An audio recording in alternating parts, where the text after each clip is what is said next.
भारत की एक ऐसी पवित्र धारा, एक ऐसी नदी जिसके दर्शन मात्र से ही इंसान के सारे पाप धुल जाते हैं, और वो एकमात्र नदी है जिसकी परिक्रमा की जाती है।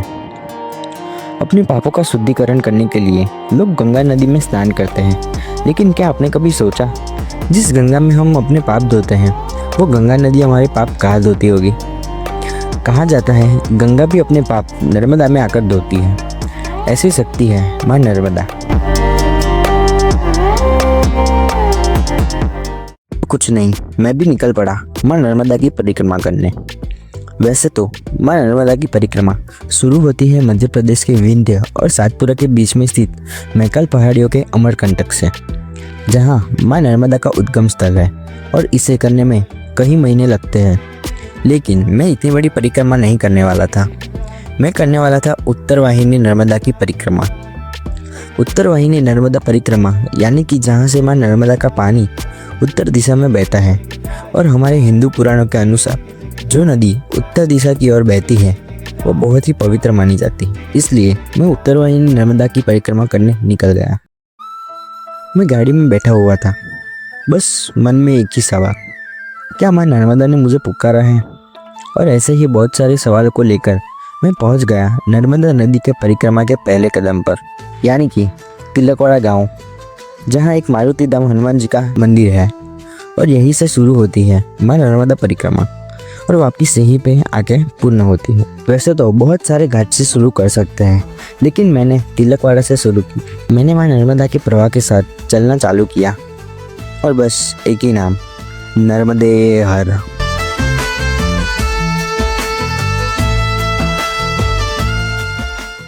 करीब 2 या 2.5 घंटे चलते चलते मैं पहुंचता हूँ नंदी घाट।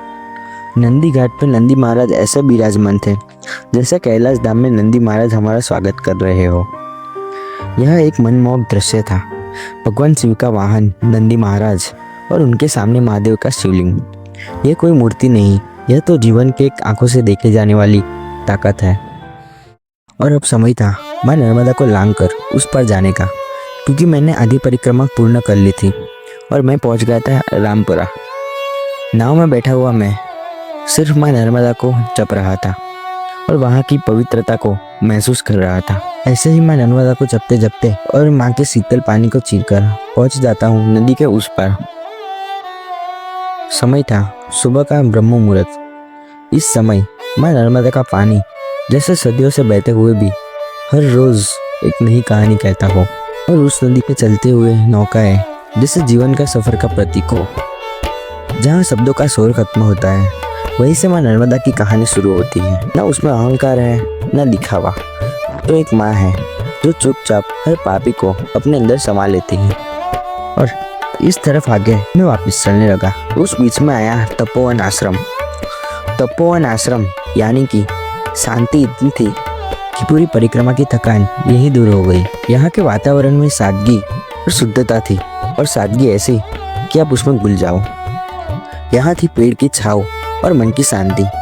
जैसे बिना बोले भगवान की मूर्ति हम सबको नमन करने पर मजबूर करती है, वैसे ही यहाँ की शांति और छाँव हमारे मन को प्रफुल्लित करने पर मजबूर करती है।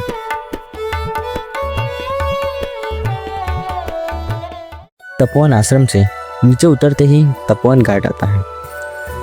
मैं वहाँ पे नीचे बैठा था और सूरज को आग्रह दे रहा था, जैसे रोशनी और शुद्धता दोनों को एक साथ छू रहा हूँ। सुकून तो तब मिला जब मैं माँ नर्मदा के पानी को स्पर्श कर रहा था, और उसी वक्त सूरज देवता ने अपने पहले किरण को उस पानी में घोलकर मुझे माँ नर्मदा के पानी की पवित्रता महसूस कराई।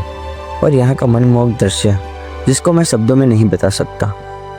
एक तरफ सूरज देवता ने अपने दर्शन दिए, और एक तरफ विंध्य और सातपुरा की पहाड़ी के बीच से निकलते हुए मेरे पैरों को ठंडक देती हुई माँ नर्मदा।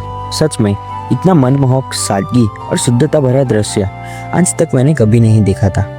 सूरज देवता और माँ नर्मदा को प्रणाम करके मैं निकल गया यहाँ से आगे। सुबह की ताजगी और खेतों की ठंडी हवा के साथ और उनसे बातें करते हुए मैं पहुँच गया था सीताराम आश्रम, जहाँ से नीचे उतरते ही सीताराम घाट शुरू होता है, जहाँ से माँ नर्मदा के फिर से दर्शन होते हैं, और मैं उनके साथ ही चलते चलते यहाँ परिक्रमा के आखिरी पड़ाव पर पहुँच जाता हूँ।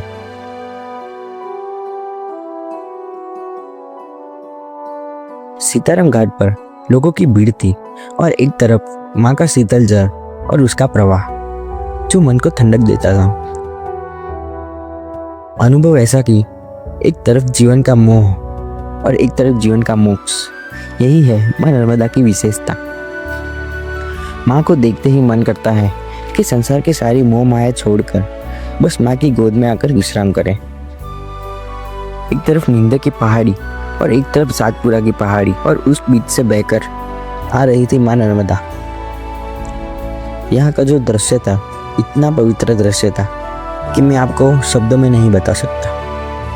हमारे हिंदू कल्चर में नदियों की पूजा की जाती है और मैं एक हिंदू हूँ जिस पर मुझे गर्व है और हिंदू होने पर मेरा धर्म बनता है उनकी पहले पूजा करूँ। तो बस मैं अपना धर्म निभाते माँ को दिया अर्पण किया।